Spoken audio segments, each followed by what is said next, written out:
Hey everybody, and welcome to week number 10 of EDU6200. As you can tell, I've pretty much have my voice back to normal, and I'm glad to be able to present this video on the start of the week. So hopefully you had a good Tuesday today. I already looked in Chalk and Wire, and everybody has submitted WCG number 5, which is fantastic. I will start grading them later on today and tomorrow and the next day.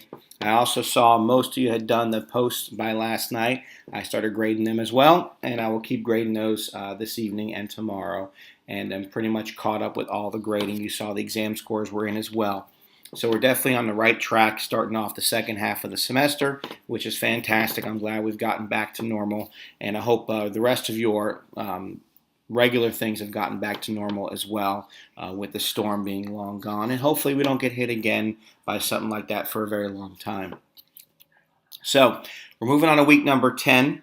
And in week number 10, we're going to actually move on to Chapter 8. Now, as I said in the last video, you should have read Chapter 7 on your own. There was no discussion forum about that, no real quizzes on that, but it will have content that's going to be on the second half exam, the final exam. And one of you emailed me a question about that, and I'll get back to it in a moment. But definitely make sure you read Chapter 7. So week 10 is all about Chapter 8. I'll go over some tidbits about Chapter 8 in a moment. And the Week 10 discussion forum, I have not checked yet. Hopefully the Week 10 group has put their information out there for you. Congratulations, Week 9 discussion forum. As I read through the responses, everybody was praising how you took apart those chapters and helped everybody see the usefulness of the Florida school laws. Again, not something you can read for deep understanding, but something you need to understand and know and be able to look back to as a reference guide. So Chapter 8 goes back into a different area of law, and I'll get to that in a moment. So you got the Chapter 10 discussion forum, Chapter 8 discussion forum for Week 10. And then also due this week is WCG number 4, the Compliance Action Plan. And I want to talk about that for a moment, and I'm going to actually take some time to talk about the remainder of the WCG assignment. So if you want to watch this section, take notes, you want to watch it multiple times, that's perfectly fine. I want to make sure you know what's coming up. And like I said in last week's video, it is a WCG assignment every week. And if you get behind, you will really get behind. So we don't want that to happen to you. All right. First of all, WCG number 4, you're going to find information about that on page 7 of your syllabus.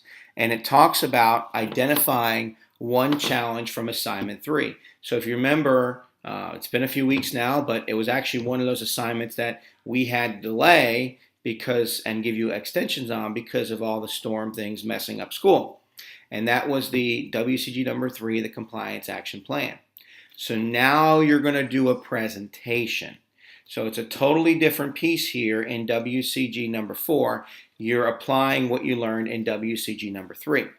And so you're going to look at one area challenging from that assignment, and now you're going to develop an action plan to address the area of concern. So really important here, when I look back, I'm looking in WCG number 4 to make sure that you're referring to one of the things from WCG number 3. So very important. I hope you all got that. All right. Next piece. Candidates will share an action plan and a presentation of peers in the course. The plan must include different techniques that are listed here on page number 7, including implementation, including ensuring school and staff compliance with federal and state laws, and adherence to code of ethics. So this is where you're talking about how you're going to address those issues that are going on at the school.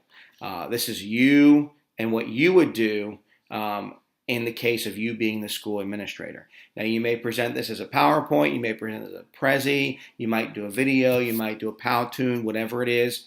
I spoke to one of you this week about video sizes, and you asked me some questions, so let me share that as well. I work on a Mac, and so it has QuickTime built in. So I record all these videos on QuickTime, and they are quite large files. Believe it or not, they're quite large, and so large I don't even want to store them because they take up too much hard disk space on the laptop.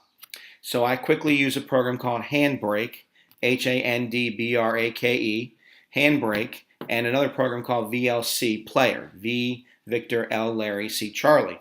And I use those two programs to convert them down to the smaller files that I put on YouTube for you, and then I save them for further reference or if someone wants me to email it to them, I have those files saved. But I don't save this really big file that I'm making right now. I save the one that you actually see. And so that's a way you can convert your video to something smaller and make it easier to upload, especially if you don't have the fastest internet wherever you happen to be. It definitely helps you in saving bandwidth. So as you do this assignment, I also want to remind you that WCG number 4 rubric is posted. It is posted for you, and it's both on the portal, and it'll be attached to the email that has this video as well. And so it talks about what you're going to do to apply that one action area. So if you remember, we talked about several action areas in the compliance action plan.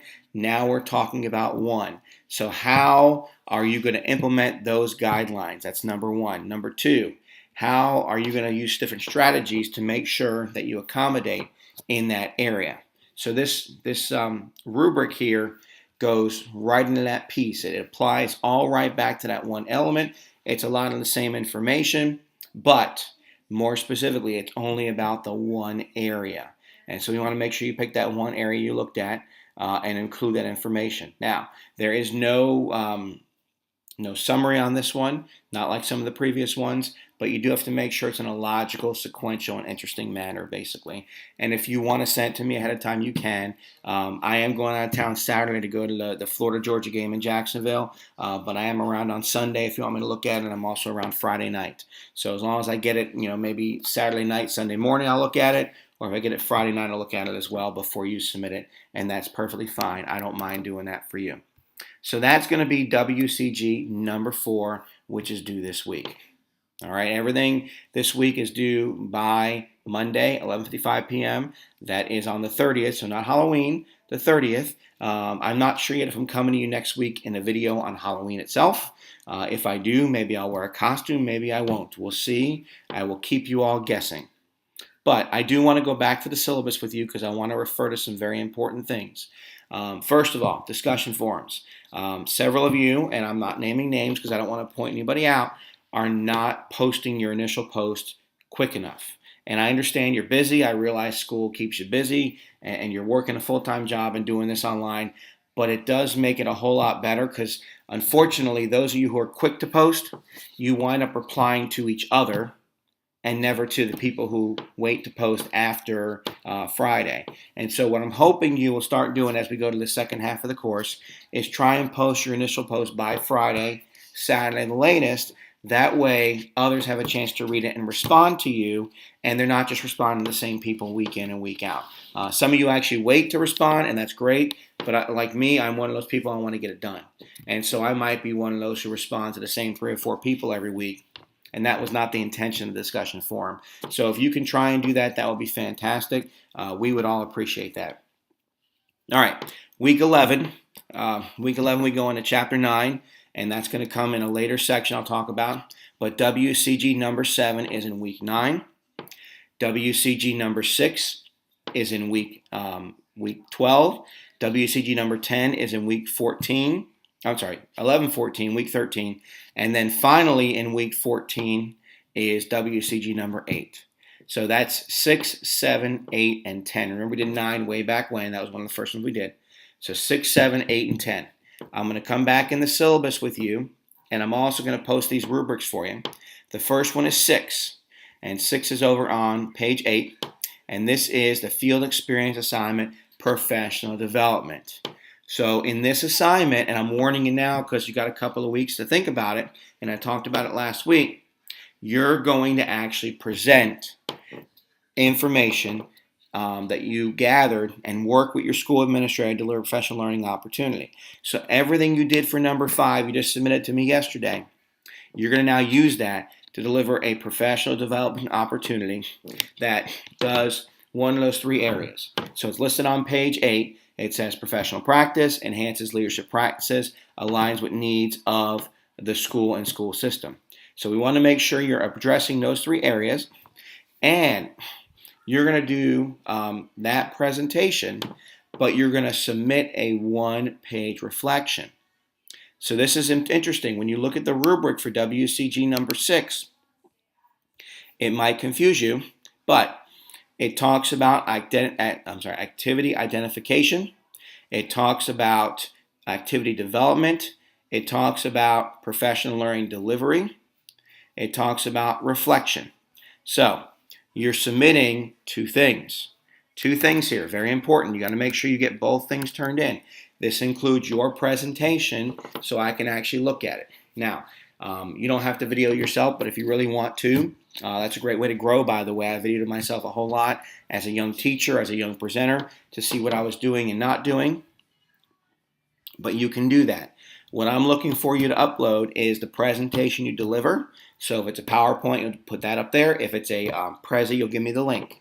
Then you're also going to put in a one-page reflection talking about various things, and it lists these on page 8 of the syllabus. It talks about how you felt it went. It talks about changes you might do.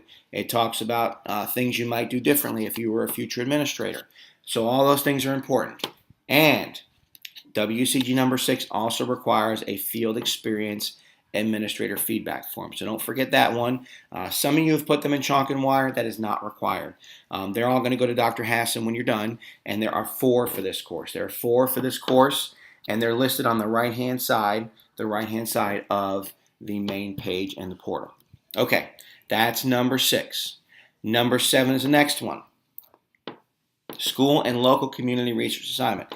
The candidate will use a variety of educational publications to research how effective school leaders build sustainable and collaborative relationships that positively impact the well-being of school families and local community despite barriers. And you're going to then present your findings using technology. So again, just like some of the other ones, you got to present it with technology. And when you look at the rubric for number 7, and I've attached that as well, it talks about identifying various publications that you're going to use to develop school and community relations. It's going to talk about how you identify your research findings, and it asks for 5 or more ways to build those collaborative relationships. It talks about use of technology, and then the presentation itself. So 7 is really a very straightforward assignment. It shouldn't take too much of you. It's one of the less intense assignments because you don't really have to work with your administrator on this one. You're doing things kind of on your own. But again, not a bad idea to run it by your admin and say, hey, here's what I'm working on. What do you think? What suggestions do you have? What have you used before? Okay. Next one, number 10. Again, we're out of order here. So we've got 6, then 7, then 10, and then 8. Number 10 is the observation summary. And you're going to identify 3 strategies observed in assignment 9. So remember, you did assignment 9 way back when, and provide a reflection on how you would use those to respond to barriers and acknowledgement of errors. So a lot of application of what you've done previously in WCG number 9, and this is number 10 that's doing that. So you're looking at various ways, and the rubric gives you a number of examples you need. So do make sure you cover that. And in all honesty, a lot of you have done it different ways. Some of you have given me a more paragraph narrative format. Some of you have given a bulleted list. Either way is fine. Just make sure you include, when it says 3 or more acknowledgments, you need to make sure you have those things in there. And again, I can always look at these early. Most importantly, WCG number 10 requires a 3-page reflection. A 3-page reflection submitted, including all the assignments. And that's really important to make sure you do that. So the reflection's on top of the first 2 elements. So make sure you have that in there and you have those items. Okay, we're getting long on this video. We've got one more. It's the group survey field experience. I want you to look ahead at that one. You're going to work with your administrator to develop a survey based on number 7. So as you're working on number 7, which is a couple of weeks from now, make sure you're thinking in your head, hey, I've got to develop a survey based on this, and start talking to your admin team about that. So again, these last several assignments are very build on one another, and I want to make sure you realize that and you look ahead. I also want you to look at due dates. So as you're looking back at the syllabus, understand that WCG number 10 is due on 11/20. 11/20 for most of you is a Thanksgiving week off. I know our district is closed. Many others have followed suit with that piece. The next one, the group survey, is actually done during that week. So what you want to try and do is get your survey done the week before, and that way you can compile your results and write your reflection during the week that we're all closed, and that'll kind of get you in the right location. Okay, last thing I mentioned, the chapters 7 to 13 exam. First of all, there are outlines in each section. So when you click on each section on the weeks on the left-hand side, you will find outlines for each of the chapters. There will also be just a brief overview, and I'll make sure it's posted for you guys as well. But we still got a long way to go before we get to that point. The last thing I do want to do with you is talk about Chapter 8, which is this week's readings. And Chapter 8 is really neat. Hang on while I pull it up. Student discipline. Yes, everybody loves this topic because it's something we deal with. And so I love this chapter because it presents it in a very logical manner of talking about how we actually get kids and deal with discipline. But one of the things I want you to learn most from this chapter is the more you take a kid out of school, the less he or she learns. I understand that some disruptions must be dealt with, but the more you remove a kid from your classroom or your school, the less they're going to learn. And that is a huge piece that we want to be very careful of. But there's a huge section on all that, and it also looks into anti-bullying laws, which, by the way, yours truly's dissertation is on bullying law and policy study. And so that was a big thing in 2008, 2009, and when I graduated in 2010, and I wrote it all about that piece. Next thing it talks about is corporal punishment. What most folks don't realize, it's still legal in Florida. That's right. We can use corporal punishment. We can paddle and spank kids, believe it or not. Why don't we? Very simple. Lawsuits. It's not that we won't win. It's the fact that we have to pay for the lawsuit itself. There's information here about academic sanctions. There's information about search and seizure. That's a real important piece of looking at what you can and cannot do based on what's on property. And again, looking at how that affects kids and what you guys do. There's an important case in there, the TLO case, that talks about searching personal property of students when they're there and what's in lockers. And what's neat is that as a school administrator, you have the right to search a student's locker if you have reasonable suspicion that something's going on. So for example, a kid tips you off that in locker 134 there's drugs or a weapon or something like that. If you have reasonable suspicion, you are allowed to search that, and you're full within the laws protecting your school. And so a good information there on Chapter 8, and I'm sure the group covered it very well. I have not gotten a look at their piece yet, but I will do that in the next day or two. All right, that's it for right now. Very long video, I understand that, but I definitely wanted to catch up with you guys now that my voice is back and I'm not dying here to try and finish a 10-minute video. If you do have questions, please contact me. You guys have been really great. Those who have questions, I want to help you. I want you to be successful. And I want to go back to something I said back when I was extending deadlines and then extending deadlines and then extending deadlines. What is most important to me in this course is that you do get the content, because this is critical. This course is critical for two things. That's why I love it so much. And true story is, when I first took school law in my master's program, I said, no, thank you. No, thank you. But I had the greatest professor ever, better than me, and he's at USF still to this day, Dr. Steve Permuth, and taught me a ton about law. That famous statement I've shared with you so many times, the law is not wise, the law is not just, the law is the law. And in doing so, he taught me a big thing about law, is that, number one, it's a big part of the feeling. And the stuff we're covering is going to help you immensely. So definitely keep all the notes you have, keep all the stuff that your classmates have put together, and all the stuff you've gathered from me. But number two, this is probably one of the most practical classes to being an administrator, because some of you said it this week. I don't even have to say it. You all said it again and again and again. If you don't know the law as an administrator, you're going to be in very big trouble. You're going to find yourself in a very deep situation that you don't want to be in. So always knowing the law. And one of you posted a piece about how your administrator on a transgender issue, I think it was, really looked at and wanted to know everything that they had to do before they made a decision on that case. That is perfect. That is what we do. And sometimes as teachers, you don't realize that the reason why the administration doesn't act like that is because they have to do their research and they want to make sure they stay within the letter of the law. And that's the best piece of advice I can give any up and coming administrator. Okay, guys, have a great night, have a great week, and I'll talk to you soon later in the week.